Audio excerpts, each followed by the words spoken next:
వృషభ రాశి వారికి క్రితం మాసం కంటే కూడా ఈ మాసము మీరు చేసేటువంటి ప్రయత్నాలలో కొంచెం దుందుడుకుగా ఉండేందుకు అవకాశం కనబడుతుంది. మీ సలహాలకి మిమ్మల్ని సంప్రదించాలనుకునేటువంటి వారి యొక్క సంఖ్య పెరుగుతుంది. కొంత ఆచితూచి సమయమనాన్ని కోల్పోయి మాట్లాడే ప్రమాదం ఉంది కాబట్టి మీ మాటకి సమాజంలో ఒక విలువ ఉంటుంది కాబట్టి కొంచెం ఆచితూచి మాట్లాడటం అనేటువంటిది చాలా ముఖ్యమైనటువంటి విషయం. స్నేహితులతోటి విందులు వినోదాలలో పాల్గొనడం, క్షేత్ర దర్శనాలు చేయడము ఈ మాసంలో చాలా అధికంగా కనబడుతోంది.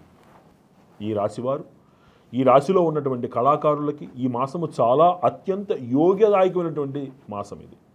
రాజకీయ నాయకులకు సామాన్యంగా ఉంటుంది. వ్యాపారస్తులకు ఏ నష్టము ఉండకపోయినప్పటికీ వ్యాపారము మాత్రం కొంచెం మందకొడిగా ముందుకు వెళుతుంది. విద్యార్థులకు అనువైనటువంటి సమయము.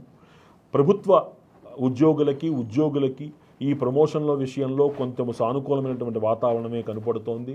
అధికారుల దగ్గర నుంచి చక్కటి సహాయము లభిస్తుంది. వీరి మాటకు ఒక విలువ కూడా ఏర్పడుతుంది. చాలా కాలం నుంచి చేస్తున్నటువంటి మీరు ఉద్యోగంలో బదిలీ ప్రయత్నాలు ఏవైతే ఉన్నాయో కొద్దిగా అడుగులు ముందుకు వేస్తాయి.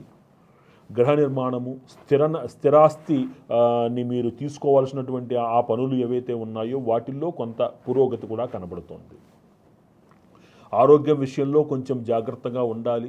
అజీర్తి, నరాలకు సంబంధించినటువంటి చిన్న సమస్యలు ఇబ్బంది పెడతాయి కాబట్టి ఈ ప్రయాణాలలో వినోదాలలో కొంచెం జాగ్రత్తగా మీరు ఆచితూచి ఉండడము అనేటువంటిది చెప్పదగినటువంటి సూచన.